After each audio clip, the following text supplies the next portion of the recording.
ഏവർക്കും lead ice junior weekly ന്യൂസിലേക്ക് സ്വാഗതം. പ്രധാന വാർത്തകൾ. സമ്പൂർണ്ണ ഡിജിറ്റൽ സാക്ഷരത എന്ന നേട്ടം കൈവരിക്കുന്ന രാജ്യത്തെ ആദ്യ സംസ്ഥാനമായി മാറാൻ കേരളം. ട്രെയിനിൽ ഇന്ത്യയിലെ ആദ്യത്തെ ATM സ്ഥാപിച്ച് ബാങ്ക് ഓഫ് മഹാരാഷ്ട്ര. കർഷകർക്ക് കൈത്താങ്ങായി അസോള. കാലാവസ്ഥാ മാറ്റത്തെ തുടർന്ന് അരിയിൽ അടങ്ങിയിരിക്കുന്ന ആർസനിക്കിന്റെ അളവ് ക്രമാതീതമായി വർദ്ധിക്കുന്നു. സംരക്ഷകർക്കും ആമപ്രേമികൾക്കും ഒരു അത്ഭുതമായി 03233 എന്ന് ടാഗ് ചെയ്തിരിക്കുന്ന ഒലീവ് റിഡ്ലി കടലാമ. എക്സോ പ്ലാനറ്റിൽ ജീവന്റെ സാധ്യത കണ്ടെത്തി ജെയിംസ് വെബ് ടെലിസ്കോപ്പ്. ആര്യഭട്ടയ്ക്ക് 50 വയസ്സ്. വാർത്തകൾ വിശദമായി. സമ്പൂർണ്ണ ഡിജിറ്റൽ സാക്ഷരത എന്ന നേട്ടം കൈവരിക്കുന്ന രാജ്യത്തെ ആദ്യ സംസ്ഥാനമായി മാറാൻ കേരളം.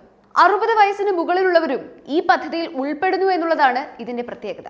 സർവേയിലൂടെ ഡിജിറ്റലി ഇലിറ്ററേറ്റ് എന്ന് ഐഡന്റിഫൈ ചെയ്ത 21 ലക്ഷം ആളുകൾക്ക് സ്മാർട്ട് ഫോണുകളുടെ ഉപയോഗം, ഡിജിറ്റൽ സർക്കാർ സേവനങ്ങൾ, ഇന്റർനെറ്റ് ബാങ്കിംഗ് എന്നിവയിലേക്കുള്ള ആക്സസ് ഇവയാണ് ഡിജി കേരള പദ്ധതിയിലൂടെ ആദ്യം നൽകിയത്.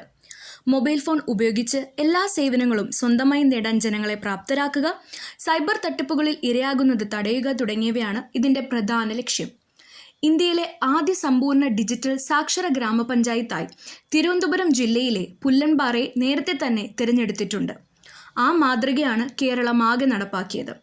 പൂർണ്ണമായും ഡിജിറ്റൽ സാക്ഷരത നേടിയ കേരളത്തിലെ ആദ്യ ജില്ല എറണാകുളമാണ്.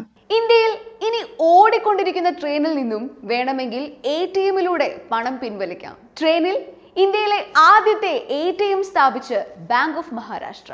മുംബൈ മൻമഡ് പഞ്ചവടി എക്സ്പ്രസിലാണ് ഇന്ത്യൻ റെയിൽവേയുടെ സഹകരണത്തോടെ ബാങ്ക് ഓഫ് മഹാരാഷ്ട്ര ATM സ്ഥാപിക്കുന്നത്. സ്റ്റേഷൻ ATMകൾക്ക് മുന്നിലുള്ള തിരക്ക് ഒഴിവാക്കുക, ഈസി ക്യാഷ് ആക്സസ് ഉറപ്പുവരുത്തുക എന്നിവയാണ് ഈ പദ്ധതിയുടെ ലക്ഷ്യം. മുംബൈയിലെ ഛത്രപതി ശിവജി മഹാരാജ് ടെർമിനസിനെയും നാസിക്കിലെ മൻമഡ് ജില്ലയെയും ആണ് ഈ ട്രെയിൻ ബന്ധിപ്പിക്കുന്നത്.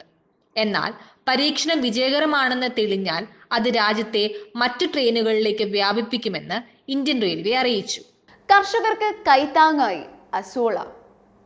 പൊതുവെ വാട്ടർ ഫേൺ എന്നറിയപ്പെടുന്ന ഈ സസ്യം കർഷകർക്ക് സുസ്ഥിരവും ചെലവ് കുറഞ്ഞതുമായ പരിഹാരമായി ശ്രദ്ധ നേടിക്കൊണ്ടിരിക്കുകയാണ് ഇപ്പോൾ. പൊതുവെ വെള്ളത്തിൽ വളരുന്ന അസോളയെ ജലത്തിനുമീതെ ഒരു ഫ്ലോട്ടിംഗ് പ്ലാന്റ് എന്ന നിലയിലാണ് കണ്ടുവരുന്നത്. അന്തരീക്ഷത്തിൽ നിന്ന് നേരിട്ട് നൈട്രജൻ ആഗിരണം ചെയ്യാൻ സാധിക്കുന്ന നൈട്രജൻ ഫിക്സേഷൻ പ്രക്രിയ നടത്തിവരുന്നു എന്നതാണ് ഇതിൻ്റെ പ്രധാന പ്രത്യേകത. അങ്ങനെ ഇത് വളമായി ഉപയോഗിക്കുന്നതിലൂടെ ചിലവേറിയതും പരിസ്ഥിതിക്ക് ഹാനികരവുമായ രാസവളങ്ങളുടെ ആവശ്യകത കുറയ്ക്കുവാനും വിളകൾക്ക് നൈട്രജൻ ലഭ്യത ഉറപ്പുവരുത്തുവാനും സാധിക്കുന്നു. കൂടാതെ കന്നുകാലികൾക്ക് ഉയർന്ന പോഷകമൂല്യമുള്ള തീറ്റയാകുന്നു. മാത്രമല്ല, കൊതുകുകളുടെ ഉൽപാദന പ്രക്രിയ തടയുകയും ഏതു കാലാവസ്ഥയിലും വളരുകയും ചെയ്യുന്നു എന്നിവയെല്ലാം അസോളയെ വ്യത്യസ്തമാക്കുന്നു. കാലാവസ്ഥാ മാറ്റത്തെ തുടർന്ന് അരിയിൽ അടങ്ങിയിരിക്കുന്ന ആർസനിക്കിന്റെ അളവ് ക്രമാതീതമായി വർദ്ധിക്കുന്നു. ലോകത്തെ പകുതിയോളം ജനങ്ങളുടെ പ്രധാന ഭക്ഷണമായ അരി ഇനി അർബുദത്തിന് കാരണമായേക്കാമെന്നാണ് പുതിയ പഠന റിപ്പോർട്ടുകൾ പറയുന്നത്. അടുത്തിടെ ലാൻസൺ പ്ലാനറ്ററി ഹെൽത്തിൽ പബ്ലിഷ് ചെയ്ത പുതിയ പഠനമനുസരിച്ച് ഉയർന്ന താപനിലയും ഉയർന്ന കാർബൺ ഡൈ ഓക്സൈഡ് അളവും അരിയിലെ ആർസനിക്കിൻ്റെ അളവ് വർദ്ധിപ്പിക്കുമെന്ന് കണ്ടെത്തിയിരിക്കുന്നു. ഈ രണ്ട് സാഹചര്യങ്ങളും ഒരുമിച്ച് പ്രവർത്തിക്കുന്നത് മണ്ണിൻ്റെ രസതന്ത്രത്തിൽ മാറ്റങ്ങൾ വരാനും വിഷപദാർത്ഥമായ ആർസനിക്കിനെ നെൽച്ചെടി കൂടുതൽ അബ്സോർബ് ചെയ്യാനും കാരണമാകുന്നു. ഇത് 2050 ആകുമ്പോഴേക്കും ഒന്നിലധികം ഏഷ്യൻ രാജ്യങ്ങളിൽ ആജീവനാന്ത ക്യാൻസറും ആരോഗ്യ അപകട സാധ്യതകളും വർദ്ധിപ്പിക്കുമെന്നും പഠനം മുന്നറിയിപ്പ് നൽകുന്നു.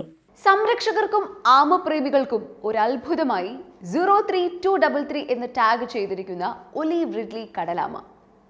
ഒഡീഷയിലെ ഋഷികൊല്യ ബീച്ചിൽ നിന്ന് മഹാരാഷ്ട്രയിലെ രത്നഗിരി തീരത്തേക്ക് 3500 കിലോമീറ്ററിലധികം നീന്തി ശ്രദ്ധേയമായ ഒരു ദേശാടനം നടത്തിയിരിക്കുകയാണ് ഈ ആമ.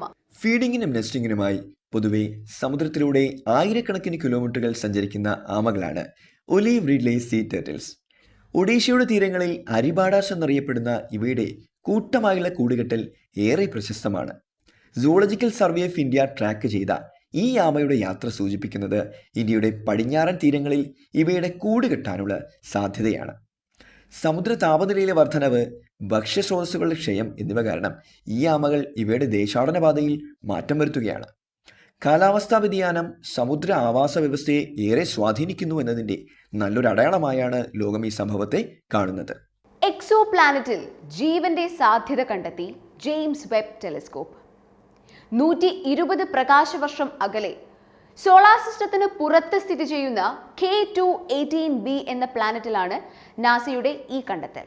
നാസയുടെ ജെയിംസ് വെബ് സ്പേസ് ടെലിസ്കോപ്പിൽ നിന്നുള്ള ഡാറ്റ ഉപയോഗിച്ച് എക്സോ പ്ലാനറ്റായ K2-18bയുടെ അന്തരീക്ഷത്തിൽ 2 സൾഫൈഡുകളുടെ സാന്നിധ്യം ഗവേഷകർ കണ്ടെത്തിയിരിക്കുകയാണ്.